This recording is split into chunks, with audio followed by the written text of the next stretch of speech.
Добар ден. Зад нас оставаме уште една работна недела, исполната со интересни содржини. Во најновото издание на Саботна хроника ќе се навратиме на дел од нив, а ќе се задржиме малку повеќе на автобускиот превоз во Скопје. За почеток, и покрај законот кој строго забранува примање подароци поскапи од 1000 денари, родителите и учениците веќе собираат големи суми на пари за подароци за наставниците, како благодарност за успешно завршена уште една учебна година.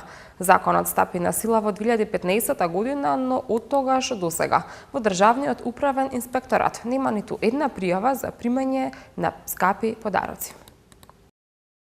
Се наближува крајот на учебната година, а покрај подготовките за завршните тестови и писмените задачи, учениците, а и родителите на големо подготвуваат и изненадувања за наставниците, кои традиционално во вид на подарок им ги врачуваат на последниот училишен ден. Подароците варираат, но се чини дека од година в година ја губат символиката на благодарност кон наставниците за трпението и вложениот труд.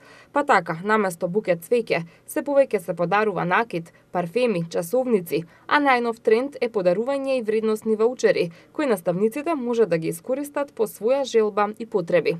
Според членот 39 од Законот за вработени во јавниот сектор, наставниците не смеат да примат подарок кој чини повеќе од 1000 денари или подароци добиени од иста личност, чија што вкупна вредност не надминува 3000 денари во една година. Сепак, ограничувањата на вредноста на подарокот често се надминуваат, а за тоа ретко кој води грижа. Стапивме во контакт со Државниот просветен инспекторат, од каде што се оградуваат од одговорност за ваквата појава, при што нагласуваат дека директорот на училиштето има право, доколку процени дека подарокот ја надминува вредноста од 1000 денари, да го задржи подарокот во училиштето. На ваквите изјави реагираат и директорите, кои велат дека никогаш не добиле законско право со кое би ги присвоиле подароците на наставниците. Од друга страна, од Државниот управен инспекторат велат дека досега, откако е стапен на сила законот за забрана за примање подароци, никогаш до нив не стигнала пријава по која би излегле на терен, а само иницијативно никогаш не постапуваат. Ги прашавме и граѓаните што мислат за подароците кои ги добиваат наставниците. Имавме среќа да сретнеме и една наставничка во пензија, која вели дека цвеќето е убава символика и знак на благодарност и почит, но никако не ги оправдува скапите подароци. Па јас баш и бев и наставничка, да ви кажам и тоа, и многу не сум инсистирала за такви работи, за поклони, така да подекогаш можеби и сега купуваме. Па сега символично мислам едно цвеќе може, а за поклони не сум присталица. Учениците сакаат да подаруваат, веќе собираат пари и размислуваат кој ќе биде најсоодветниот подарок. Подарок за наставничките сега пред крај на школска година. Да, нормално, да. Што ќе им купите? Па, размислуваме цело одделение, собираме и на крај нешто им купиме. Обично другите години што им купуваат? Па, цвеќиња, парфеми, накид некој, така. А останатите апелираат да не се претерува со скапите подароци. Што мислите за купување подароци за наставничките за крајот на учебната година? Деца си се радува да си дадат на наставничка и ништо повеќе, што? Не мислим ја некој подлу намер.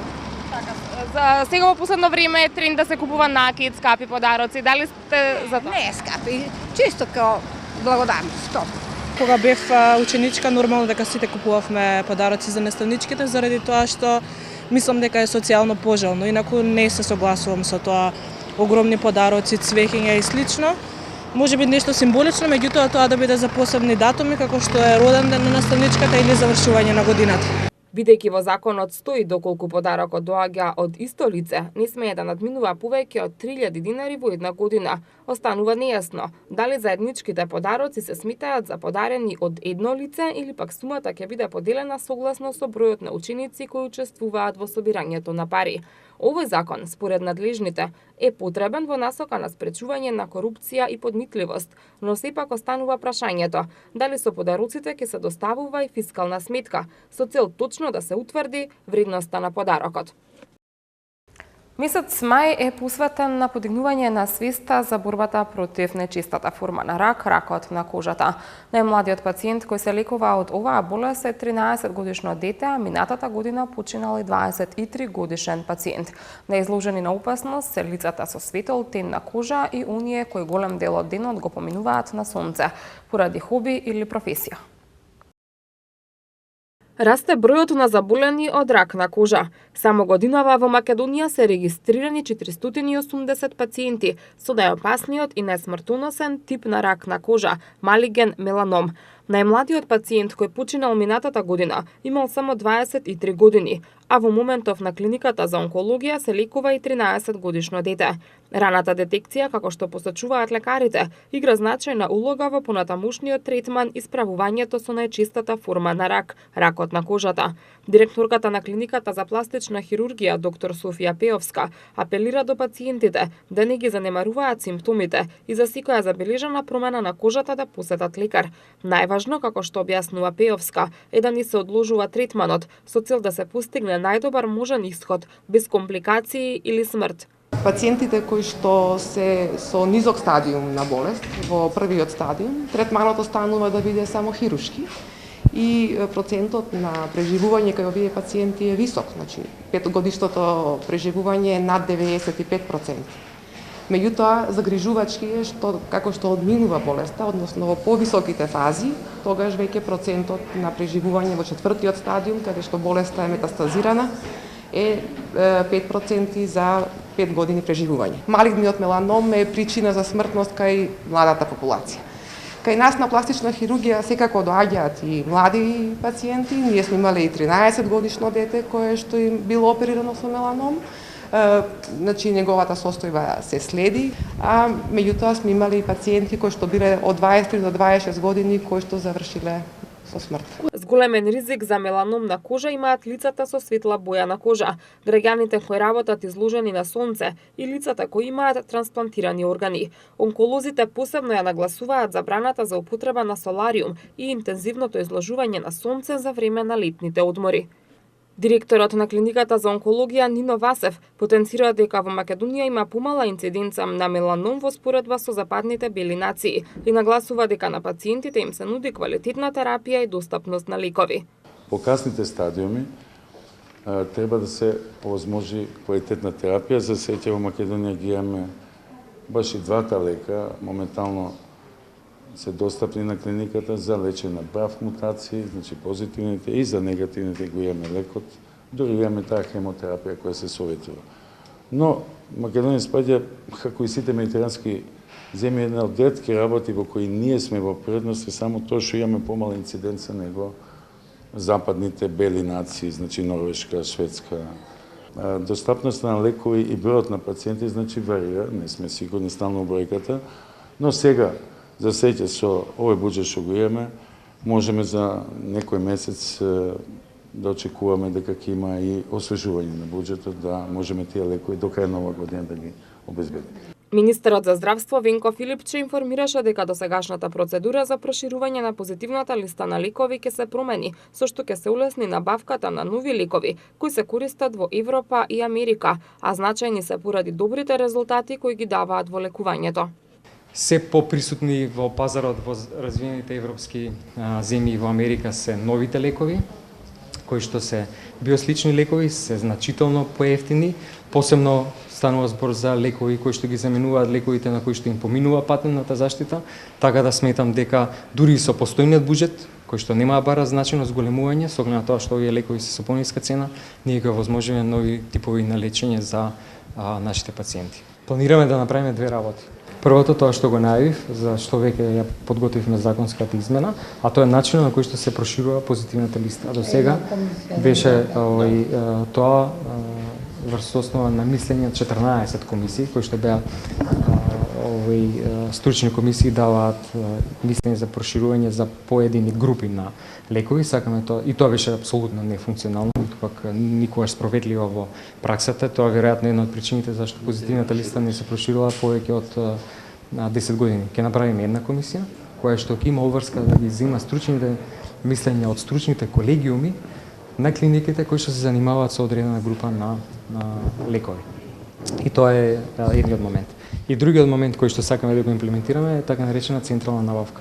Министерството за здравство да ги преземе набавките на најскапите лекови од сите клиники кои што тие ги користат. Станува збор за 5-6 клиники за онкологија, хематологија, педиатрија, реуматологија и на тој начин со таа групна набавка прво да имплементираме критериуми кои што ќе ни донесат заштеда, заради тоа што ќе набавиме повеќе количини и понатаму ја еволуираме можност да ги донесеме новите лекови кои што се уште не се присутни на нашиот пазар, а веќе се користат во земји во Европската унија и во Америка.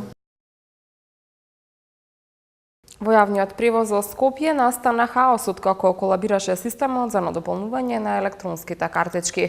Именно граѓаните се пожалија дека во местото на живење немаат билетара на ЈСП. Единствено место каде што изминатава недела можеше да се надополни картичка Скопска.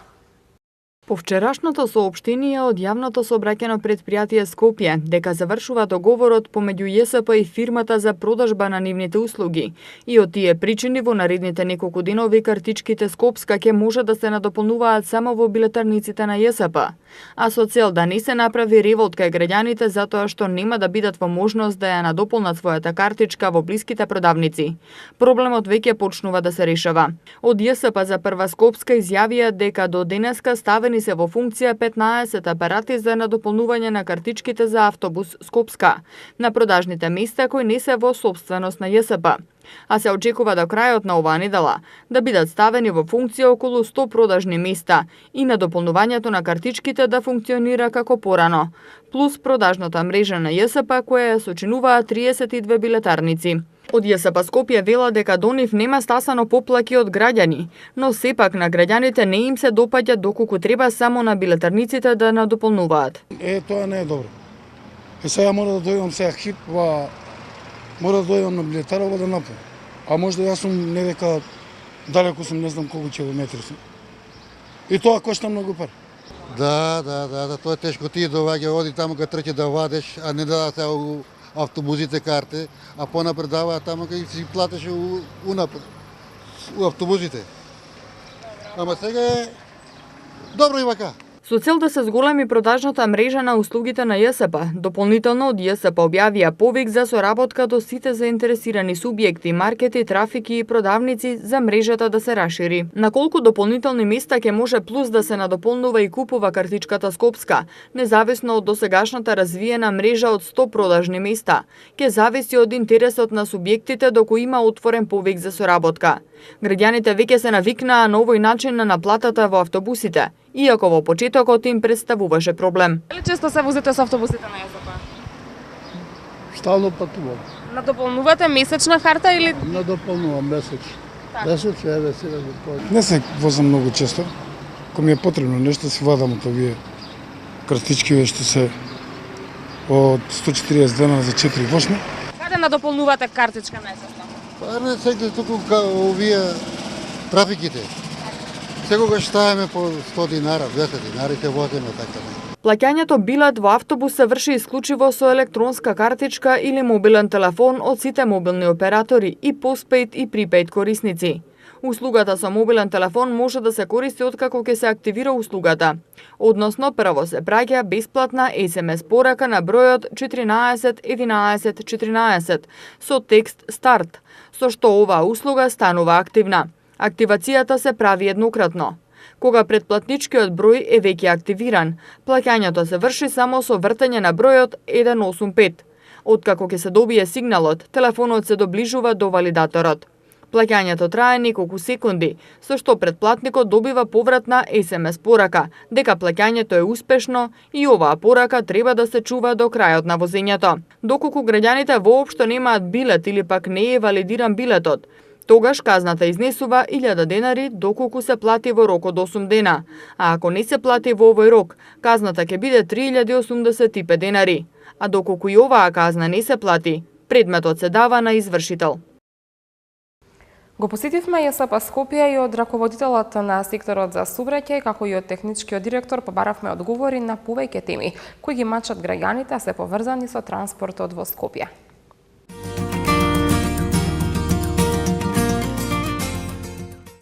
Јавниот градски превоз е секогаш интересна тема за граѓаните, за нашите гледачи, секако за патниците кои што го користат. Токму за таа цел денеска сме нагости во ЈСП Скопје. За почеток разговараме со Иле Георгиевски, раководител на секторот за сообраќај. Најнапред добар ден и добро ни дојдовте во Саботна хроника. Добар ден и поздрав до сите ваши гледачи и вас како екипа. Она што е интересно на самиот почеток е автобуските линии кои што ќе бидат редуцирани многу наскоро, а причина за тоа е како и секоја година летниот распуст кој што е пред нас. Може ли да ни кажете што може да очекуваме, кои автобуски линии ќе бидат редуцирани? Дали таа редуцираност ќе се забележува, ќе им направи можеби проблем на оние кои што редовно го користат одат на работа со автобус?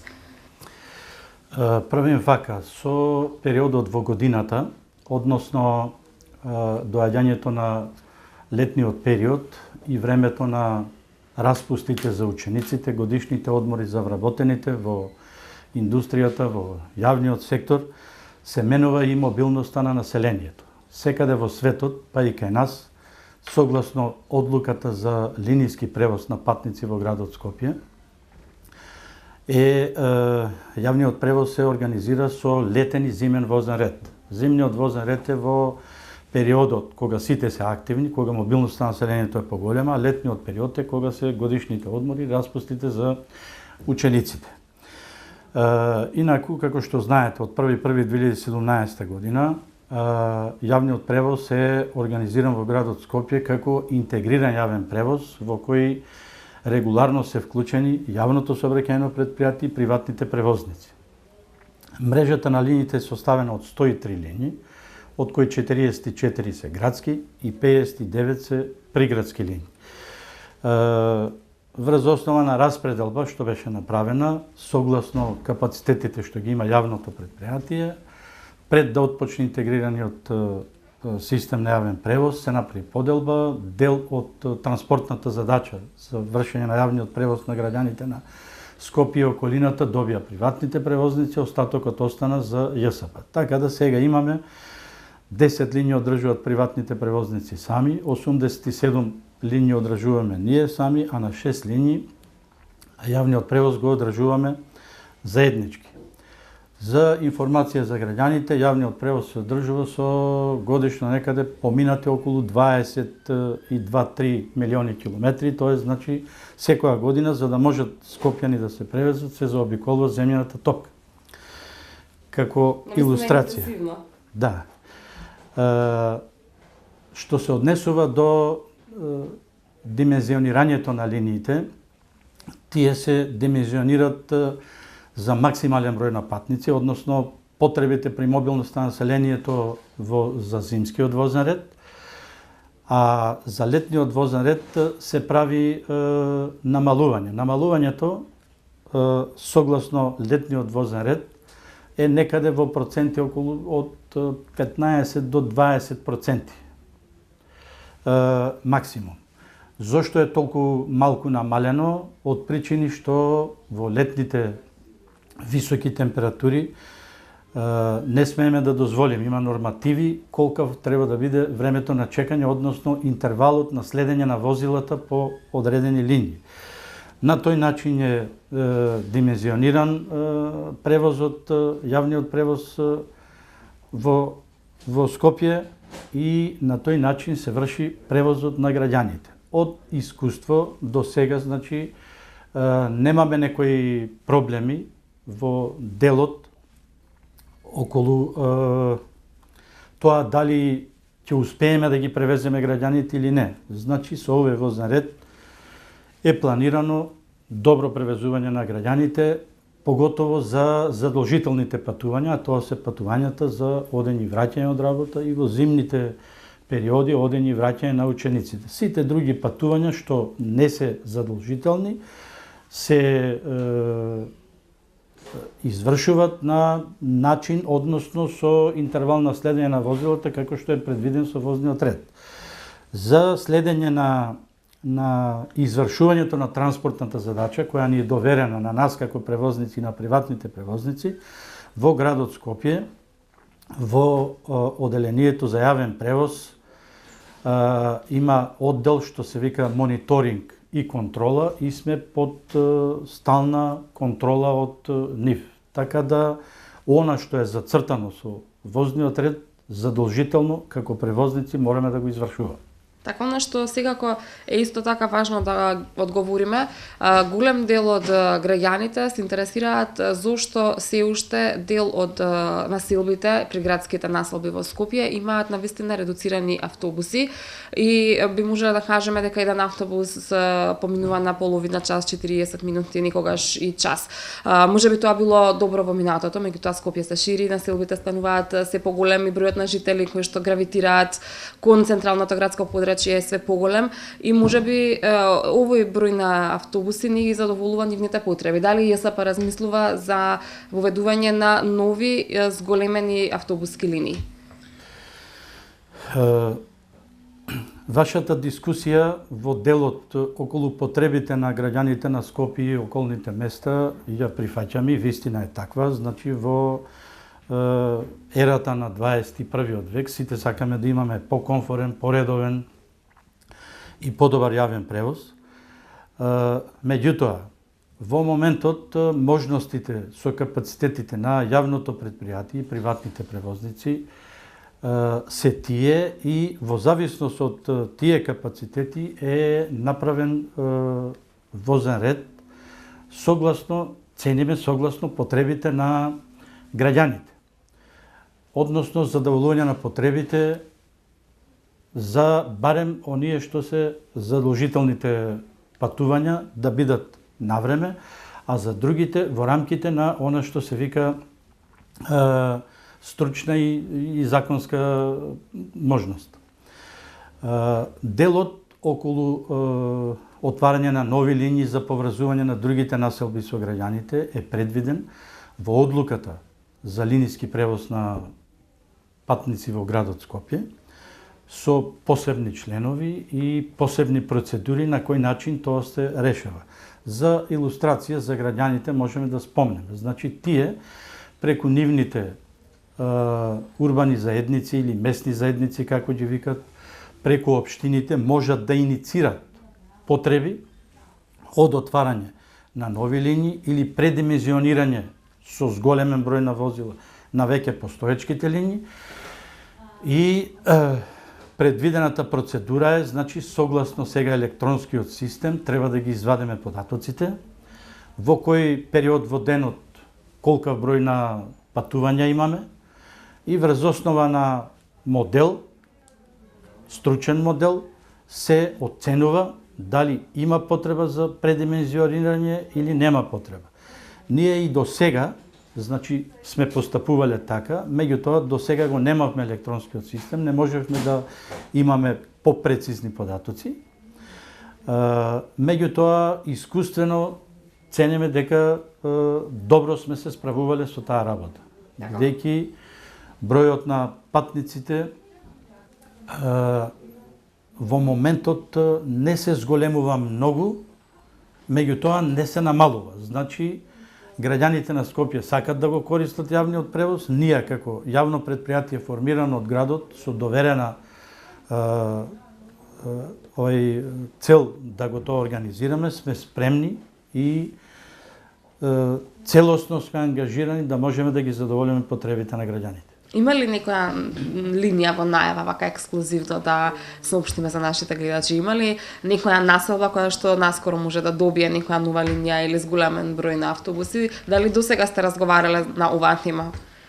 За информација, значи сите такви барања прво доаѓаат во секторот за сообраќај во градот Скопје и во колку оцена таму дека треба, бидејќи податоците од системот за електронско следење ги имат и тие во мониторингот нивни, го праќат барањето до нас заеднички, значи се формираат работни групи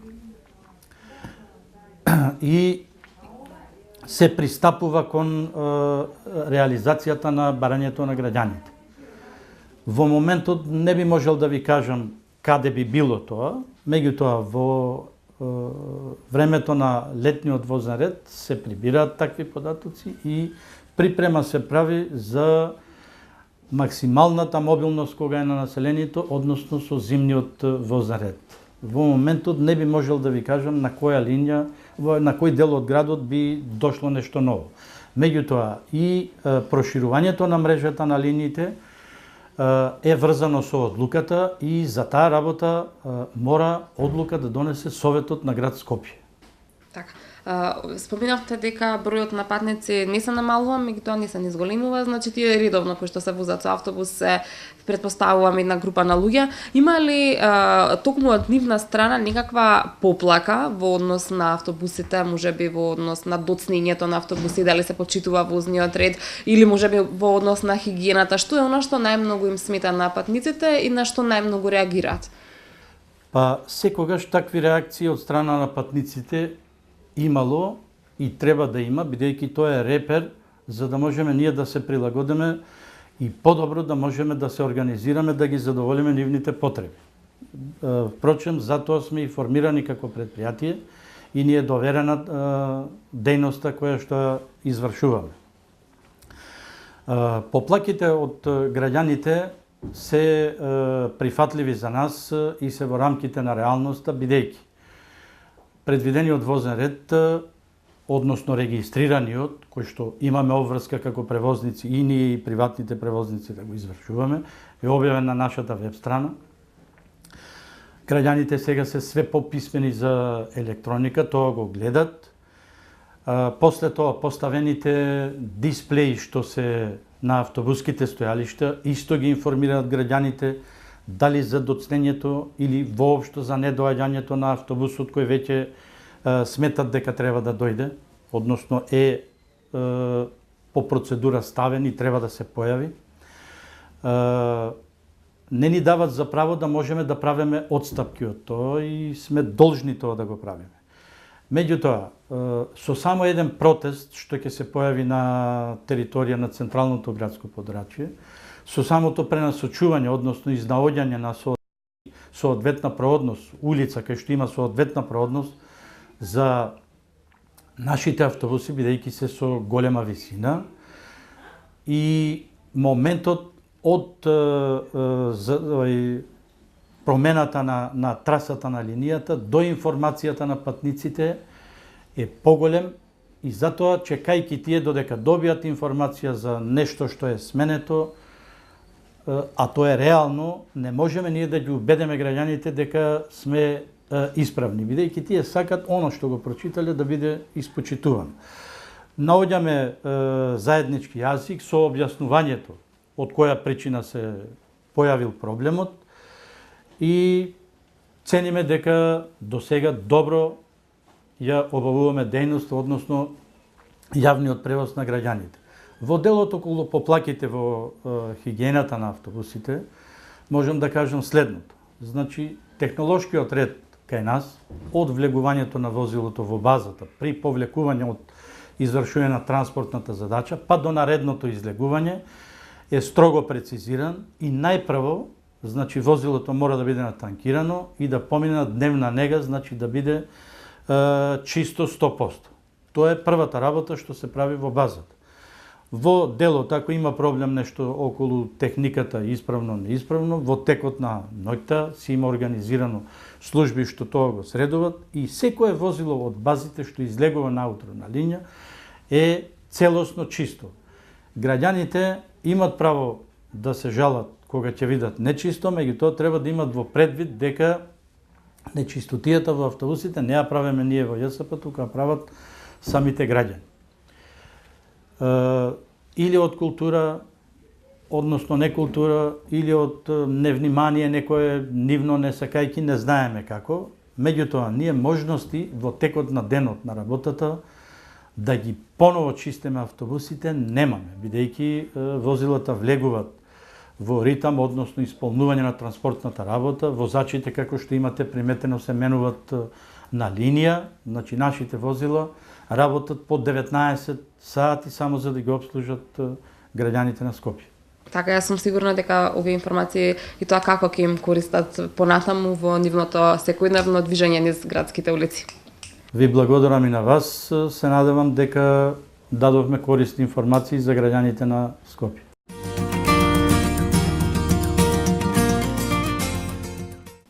Се уште сме на истата тема и понатаму зборуваме за новитетите, за проблемите, за се она што е интересно се однесува на јавниот градски превоз. И како што е редот, токму во едно предпријатие каде што имаме можност да разговараме со стручњаци, првиот дел од разговорот имавте можност да го погледнете со господинот Иле Георгиевски, раководител на сектор за сообраќај, а понатаму во вториот дел од разговорот разговараме со господинот Васил Тулевски, технички директор. Најнапред добар ден и добро не дојдовте во емисијата. Добар ден и за вас и за вашите гледачи, мило ми е што сте меѓу нас.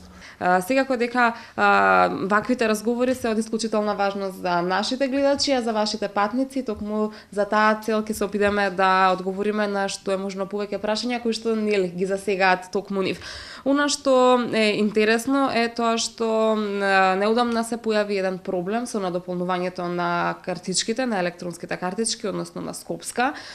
Голем дел од граѓаните се соочија со проблем од поаѓајќи од тоа што немаат каде да надополнат, продавниците во кои што тоа се практикуваше го раскинаа договорот или што се случи вие ќе ни објасните, а во дел од населените места низ Скопје и нема билетари, па настана еден мал проблем. Како ќе се справувате понатаму со овој проблем и што ќе се случува, дали можеби после некое време пак ќе се појави ваква некоја ситуација? Па сигурно повеќе нема да се појавува, затоа што ние имавме на 28 мај заврши договорот со нашиот мастер дилер. Тоа е сосем нормална околност, на година дена беа. Донесовме после тоа одлука да ние си ја преземеме целокупната мрежа и никој да не може да менаџира со нашите услуги. Така да сега во овој момент имаме 30 билетари кои вршат таа услуга, а веќе имаме објавено отворен повек за деловна соработка со исклучително поволни услови, каде што може сите правни лица, значи дуќанчиња, мали гранапчиња, новинари, некои што продаваат весници, кој како сака може да се пријавува, има добри услови, добива 3% од целокупната сума што е, така да мислам тоа ќе биде атрактивно. Сега ги замолувам нашите патници да бидат малце стрпливи, секоја промена доаѓа до нешто ново, они се навикнати на таа мрежа што има нашиот мастер дилер и сега се навикнати сабале кои ќе одат не дека треба да дополнат. Сега во брзо време ќе им биде можеби некои од нивните соседи тука на продавницата, можеби истите ќе се појавуваат. Важно кај нас веќе забрзано се работи на таа динамика и имаме многу пријавувања од луѓето, значи заинтересирани се, така да ова сега што го правиме ќе биде последно и ние си продолжуваме секогаш да работиме. Ова се случуваше година на година, законските обврски тоа го правеа, значи тендер се распишува. Сега имаме само отворен повек за деловна соработка, кои ќе се пријават, се остануваат и преку целата година може да ни се пријавуваат и да добиваме нови наши соработници. Се случило ли во овие денови кога се настана овој проблем со картичките да патниците од причина што немале каде да надополнат да се возат шверц?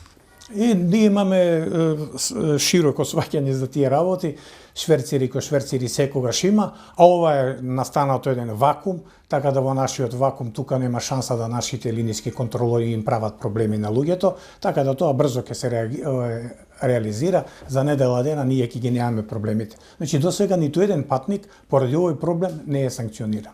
Така, се случувало ли во минатото да бидат санкционирани? Имало ли патници кои што сакале бесплатно да се возат? Има и тоа е тенденција од секогаш кога било и ние кога деца кога сме биле тоа, имаме страотно организирана контрола, така да имавме пишувано белешки кои се наплатуваа 60 евра, ако не се плати на лице место, после тоа иде по 80 евра. Имавме ние, ама таа тенденција све помалци и помалци има. Така, има ли во дел од скопските населби поголема попустливост во однос на шверцерите? Како што знае да се зборува дека контролори во двојка нема или во 45-ка нема, дека повеќето се во 24-ка, во 4-ка или ова се само градски муавети? Не, секој кој ќе налета на наш контролор па има проблеми, прво што му е него да го кажи, па вие само овдека контролирате, зошто не контролирате на другиот дел на теренот.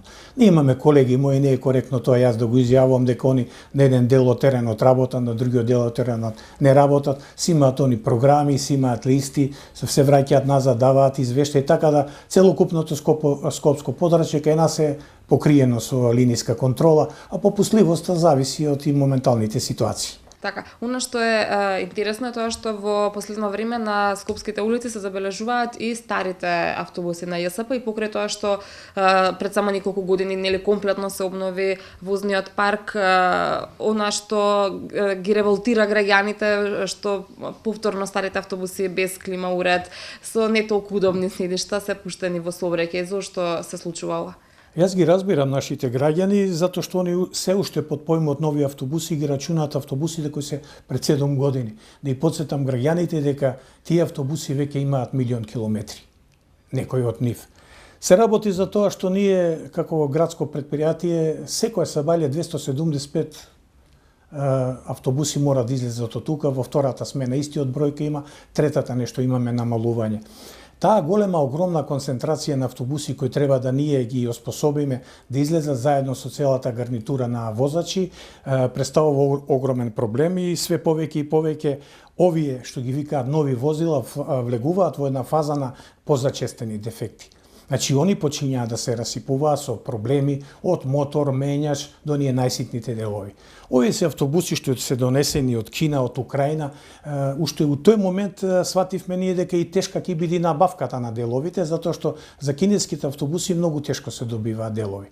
И дури ние во нашите тендери, кога тендерашите ги распишуваме, они отворено кажуваат дека ќе мораат од Кина и од други места да ги снаоѓаат. Сега, во моментите кога рано сабајле се решаваат тие проблеми, имаме дефекти на јутонзите, имаме дефекти на лазовите и тоаш идеме по варијанта дека подобро да ги превезиме патниците него да ги оставиме на цедилка. И тогаш старите добрите саноси влегуваат повторно во ига. Ние немаме многу саноси, ама 10-15 секогаш ги искористуваме за таа работа. Не можам да бидам толку доволно храбар и да речам сега пред јавноста популизам да ширам дека санос нема да се појави више на улица. Не, саносите се регистрирани исто во возниот парк на ЈСП ги имаме. Ние имаме лазови, јутонзи, саноси и минибуси од типот Ивеко и Боја. Кога ќе се нешто деси со тие работи, ние мораме линиите потполно да ги направиме, тоа е нашата задача. А сега под поимот старост, ја ги подразбирам, тие се технолошки стари, затоа што сами рековте, столици неудобни, клими нема тие, ама луѓето ќе мора некош и да сватат дека ние во овој момент додека не добиеме некои нови возила, па да ги намалиме. Порано имавме ние цела флота ни беше од саноси. Добивме новите возила, сега ни останаа само 70 на саноси. Значи некоја нова набавка, па ќе дојдеме да повлечиме саноси, макар да јас не верувам, има 3 типа саноси, ако се деси некоја набавка нова на нешто гасни возила, мислам дека тогаш саносите више и тешко ќе можат, ќе немаме ни потреба. Така, ги споминавте новите возила и сега само по себе ми се намитнува и следното прашање. За само неколку месеци беа набавени 3 нови автобуси и тоа на природен газ. Тоа е еден нов тренд на секаде во Европа. Веќе се избегнува нели дизелот, се користат возила на газ, и во Скопје, почнувајќи од автобусите. Автобусите се веќе пуштени во сообраќај. Каков е досега впечатокот? Ајмалце само ќе се навратам по 10 години поназад. Ние Скопје бевме првиот град од бившите југословенски простори кој имавме своја полнилница за газ. Иницијативата тогашна беше на раководството да се иде на dual fuel возила, значи комбинација дизел-газ. Од непознати причини сето тоа се запре, а сега во последно време приметувате што се случува низ цела Европа. Значи тоа се удира на дизелот како најголем загадувач. Веќе Германија се спрема да донесе една одлука каде што леките возила не смеат да бидат на дизел, а има градови низ цела Европа каде што имаат само возила на природен газ. Значи патниците ги возат. Тоа е моментално најефтиното возило и најефтин енергенс. Новиот менеджерски тим на ЈСП Скопје сериозно се зафати со овој проблем и добивме на користење возила од Мерцедес, од Соларис и од МАН. Значи, не ги купивме, немавме никаков трошок, едноставно тоа беше направено да се тестира новиот енергенс и да му се покажи на нашата јавност и на факторите кои треба да се зафатат со овој проблем, дека природниот газ е гасот на иднината. Што покажа овие тестирања? Ние више завршивме со сите тие, дека само трошоците на енергенсите се преполовија на половината. Паралел ако се направи на годишно ниво меѓу еден дизелаш и едно возило на ЦНГ, на природен газ што вози, разликата во горивото само е 20.000 евра заштеда. Да не зборувам дека пропратните елементи што ги има внатре, значи ни филтери немате потреба, издувни лонци немате потреба, катализатори немате потреба од уреа веќе, целокупниот систем за селективна каталитичка редукција испаѓа, одржувањето на возилата е многу полесно. Тогаш кога ќе се стави на астал сите тие податоци, ја ги имам спремено кога ќе затребаат, доаѓаме до една ситуација да видиме дека ние не сме смееле во овие 10 години да дозволиме да останеме толку позади. Цело време во сите програми на сите партии кажуваат гасификација. Под поимот гасификација и гасификација на возилата. И затоа кај ова раководство се јави таков оптимизам во однос на овој газ, дека може да се работи и очекуваме дека некој ќе реагираме многу брзо со набавка на нови автобуси. Ама да не биде само тоа, ќе ви кажам две кратки работи, значи ние веќе и планираме да еден од нашите лазови го претвориме во dual fuel возило, што значи да му фрлиме и газ. И имаме една иницијатива да на едно наше возило се вгради Каминсов гасен мотор. Што ќе значи тоа? Каква ќе биде придобивката? Придобивката ќе биде исто како овие возила сега што ги имаме, значи финансиски огромен добиток. Може би ќе треба да се инвестира 40 на 30.000 за нов мотор или 10.000 за репарација, па да се направи гасно возило кое ќе вози со дизел и со газ, ама у секој случај еколошките норми веќе нема да постојат, макар да и овие се Евро 4 и Евро 5, ама финансискиот ефект, она што е најважно во овие сите работи, без економија нема живеачка, дека на економски план дека овие возила може да не застанат повторно на нозе. Значи, спасот во сите овие што се превозници, транспортери, е во природниот газ. Средствата кои што ќе ги заштедите, каде ќе бидат пренаменети? Имате ли никаква идеја? Средствата што ќе се заштедат од овие возила, ние моментално градски сообраќај не може ЈСП да ги купува сами, ама овие средства што ќе се заштедуваат, буквално произлегува дека за 6 до 7 години флотата може сама себе да се обновува. 20.000 евра годишно заштедува само едно возило, со разлики во одржувањето и сите други 30.000 евра. Ако едно возило на гасен погон е 240.000 евра, се замислите 50 возила што ќе ги имаме ние, тоа се преку 1.000.000 евра кои може да ги инвестирате и секоја година да се купуваат нови 5 возила. Значи, возниот парк сам себе ќе се обновува. Така звучи оптимистички. Јас сум преоптимистички затоа што мојата најголема желба уште пред 15 години беше да работиме со природниот газ. Не само тука во градот, него целокупна гасификација низ Македонија на што сега се прави и да влезе и газот и во домовите, да луѓето го избегнат оној страф од газот дека е опасно средство. Не, ЦНГ, значи кој што е метанот, е безопасен. И некаде пред крајот на разговорот, еве, зошто еден апел до гледачите, зошто да се возат во автобус, зошто да користат јавен градски превоз за сметка на останатите начини на превоз? Па и јас истото би си опрашувал, ама ќе треба да се подобрат многу работи во градскиот превоз, не само кај ЈСП приватниците, него кога човекот патува не е дека тој гледа да биде брзо превезен, ефикасно и на крај комотен и комфорен. Јама е важно му е времето. Пример за град Скопје. Градот мора да ја направи таа жолта лента која слушаме више 20 години, каде што градскиот автобус ќе има предност и никој не сме да му запри пред него. Тогаш сите што ќе влезите во градскиот превоз, у 6:11 ако бидите, вие више во 6:30 се на своето работно место или 6:30 тргнувате, во зависност од тоа. Сега моментално нашите автобуси се борат со лесните возила како ќе поминат. На семафорите ние немаме никаква предност. Така да битката ја водиме ние со тие и затоа луѓето преоѓаат тешко ќе му иде, бавно ќе му биде возењето, ама мислам таа жолта лента не би навлегол, има и други дел. Таа жолта лента ако се успее да се направи, мислам дека градскиот превоз ќе стане повторно атрактивен. Така и свеста кај останатите возачи да даваат повеќе предност на автобусите. Па оние ќе немаат и шанса, ако имаат шанса да се возат, многу луѓе од автобуси, од автомобилите што се ќе ги напуштат автомобилите. Онда ќе метежот во градот ќе се намали. Домино ефект. Ќе се намали метежот, ќе се намали потрошувачката од семејниот буџет, загадувањето. и секако тоа ќе биде повторно за бенефит и на ЈСП и на самите патници. Сигурно, задоволството ќе биде обострано.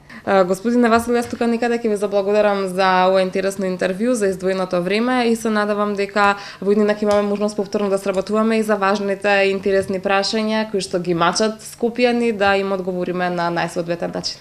Ја ви благодарам вас што дојдовте тука и да нешто презентираме, инако новиот менеджерски тим и заедно јас ви стоиме на услугу секој момент, дури на најнепријатните прашања да одговараме. Супер. Ви благодарам.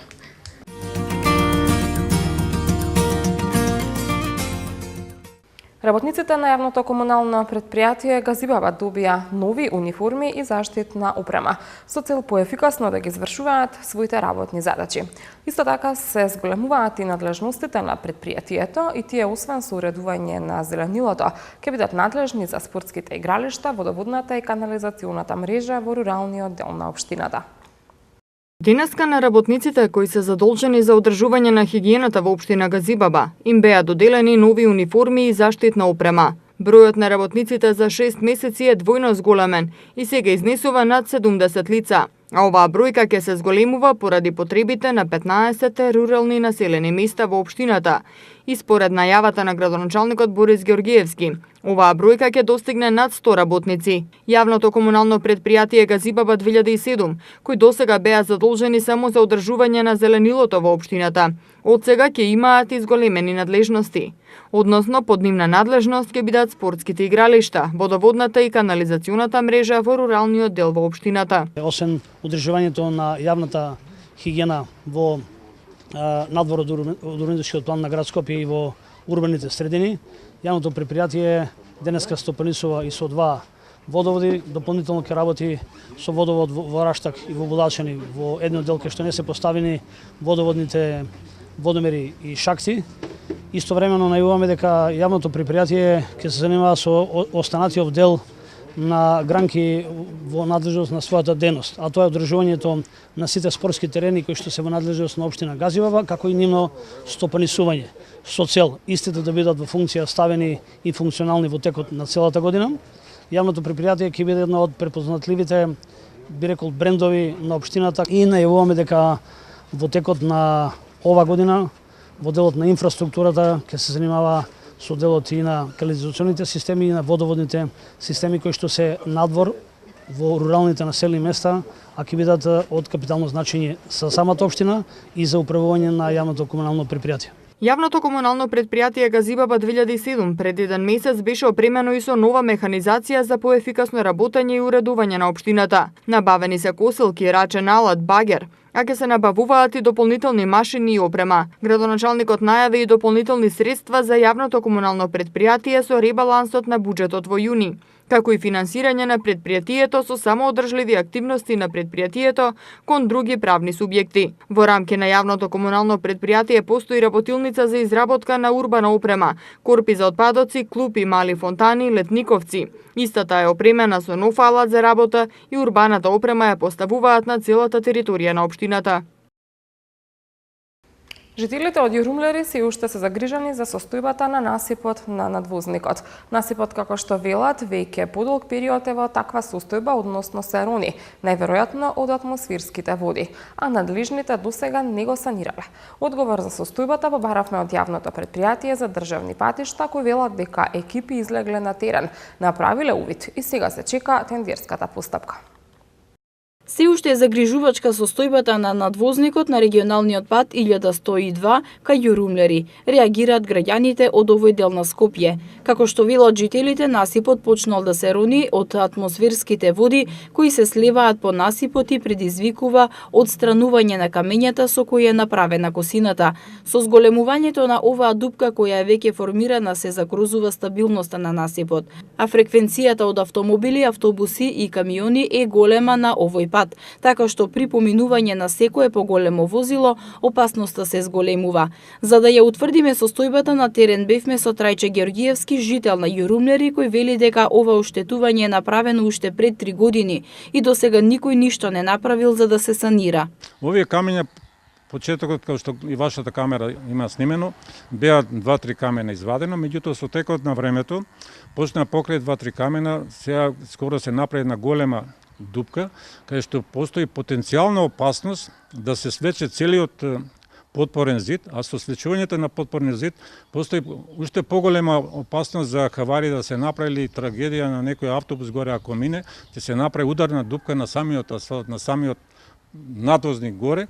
Околку се движиме горе не се приметува. Меѓутоа од оздола ние интервенираме и преку списанијата, вестниците и во општина и во секаде кај што сме можеле да кажеме да се санира ова, ама до ден денеска не е санирано, кој сами гледат.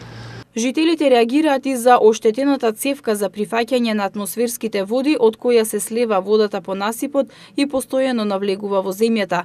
Тие велат дека бараат од надлежните што поскоро да се поправи за да не тече водата и да не се прави поголема штета. Па да дојде екипа да ја закрпи цевката и да се направи да не тече, е тоа работата. Не е за друго.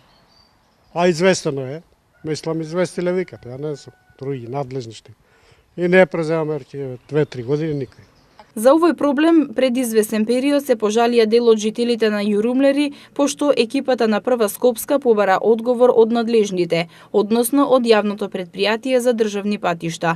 Од таму тогаш ни одговорија дека ќе излезат на терен за да направат увид на состојбата. Денеска повторно се обративме во претпријатието, каде што Благоја Тевдовски не информираше дека екипа на јавното претпријатие Македонија Пат и надзорен орган од градежен инспекторат по реакција на Прва Скопска излезе на терен и направи увид. Тевдовски вели дека по извршениот увид констатирано е да се објави тендер за јавна набавка и дури потоа ќе се реши проблемот, односно ќе има видливи резултати на терен. И понатаму се задржуваме на активностите кои се случуваат во општина Газибаба. Во Стајковци се утвори канцеларија за превенција која има за цел да придонесе за зголемување на безбедноста на јавниот ред и мир на црните точки во овој дел на општина Газибаба. Ваква канцеларија за превенција во наредниот период ќе биде отворена и во Сингелич. Во Стајковци е отворена првата канцеларија за превенција на Советот за превенција во општина Газибаба, каде жителите од овој дел ќе можат да ги пријават сите повреди на слободата и правата, а преку директна комуникација со нив ќе се работи на поголема превенција. Како што најави градоначалникот на општина Газибаба Борис Георгиевски, со отворањето на повеќе вакви канцеларии ќе се зголеми безбедноста на жителите, бидејќи во овој дел се забележани повеќе пати нарушување на јавниот ред и мир. Значи, како општествено одговорна заедница, јас како градоначалник во населеното место Стајковци, а најавуваме дека ќе има исто таква канцеларија и во селото Сингелич, со цел да ги спречиме сите можни злоупотреби во јавниот ред и мир. И ова канцеларија ќе покрива територијата на населените места Стајковци, Брњевци, Страчници, Смилковци, Црешево, Виниче, Будачин и Раштак. На ова лице место ќе можат директно граѓаните да бидат и поблиско до самата полиција и до поблиско со нивните идеи во разрешување на сите причини за нарушување на јавниот ред и мир. Градоначалникот Георгиевски додаде дека преку проектот МВР за граѓаните, полицијата се доближува до секој граѓанин, сакајќи да ја врати довербата на граѓаните во полицијата, а тепачките и несаканите инциденти што се случија во изминатиот период во автобусите на ЈСП, градоначалникот Георгиевски додаде дека ќе станат минато. Со отворањето на ваквите канцеларии во повеќе населени места се упатува порака до сите што од различни причини ја злоупотребувале функцијата на децата да не го повторат истото. Ова ќе биде порака до сите тие кои што досега од различни причини ја злоупотребувале функцијата на децата, да ги предизвикаат таквите тепачки, тоа е вистина. Може да кажам дека во последните 6 месеци јас кога што сум градоначалник заедно со командирот на петата станица имавме такви случаи вкупно две. Едната во февруар месец и едно пред 10 дена. Мотивите, сторителите и сето она што беше како причина се откриени, а ова е само дополнителен наш ишчекор за да можеме тоа да го превенеме и видиме на тоа да не го дозволиме. Ќе ги употребиме сите наши алатки, каде што преку луѓето кои што работат во одделот за превенција во МВР, заедно со Советот за превенција при општина Газибаба, тоа го изменаџираме и да такви немили настани бидат минати. Според истражувањето направени од страна на Европската асоциација за локална демократија, 48% од општините во Македонија воопшто немаат задолжени лица за ЕУ фондови и програми, а во голем дел лицата кои ги следат ЕУ фондовите се од одделението за локален економски развој или работат во области кои се многу малку поврзани со европски проекти. Токму на тоа се должи и неискористеноста на ЕУ фондовите. Општините во Република Македонија се корисници на различни ЕУ фондови и програми, но тие не се доволно искористени од страна на општините.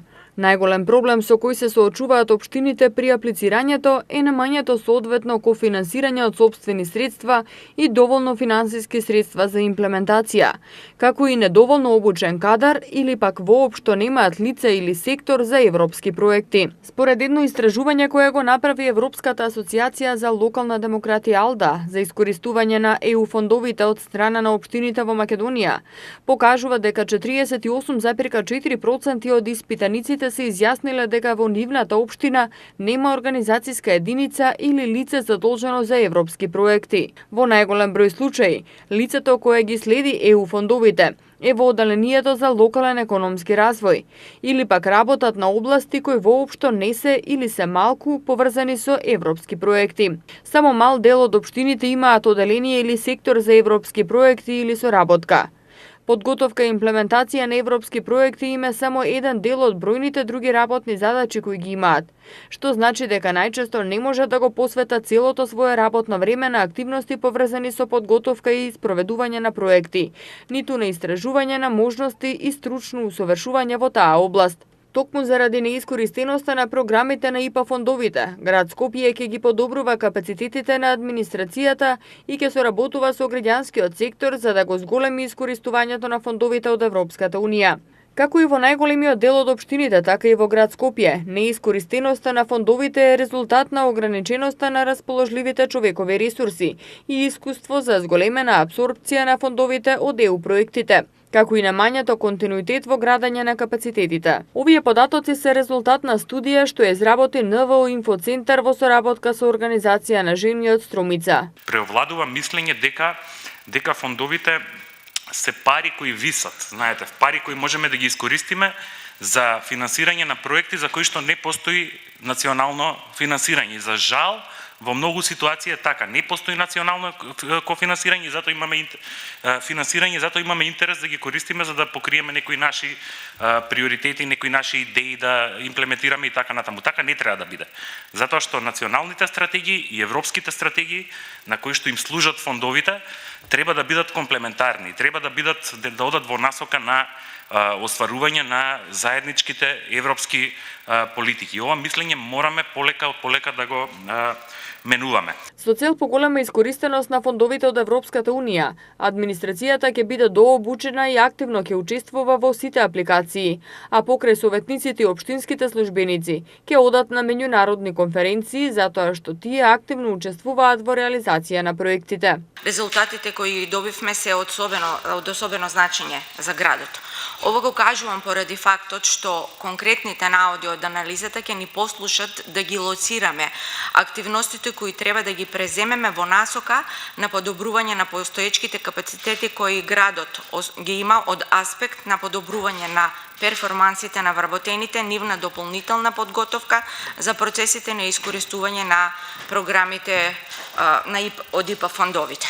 Свесни сме дека за потребите на граѓаните секогаш се потребни повеќе средства, особено што динамиката на развојот на градовите наметнува поголеми потреби на секој граѓанин, а со тоа и поголеми обврски на самата администрација. Според студијата која е дел од проектот Локален консултативен механизам ИПА-2, постојните модели на соработка на локално и национално ниво не бележат значени успеси, а стагнира и промоцијата на придобивките од учеството на градот во програмите на Европската Унија, преку кои сите општини, јавни предпријатија и бизнис секторот може да реализираат низа стратешки развојни иницијативи. Во наредниот период, покрај обуки, ќе се работи и на промоција на програмите на Европската Унија, помош при подготовка на апликации и подобрување на соработката со граѓанскиот сектор. Ова беше и последната содржина предвидена за денешното издание на Саботна хроника. Ви благодарам за вниманието. Имајте убав викенд. Довидување.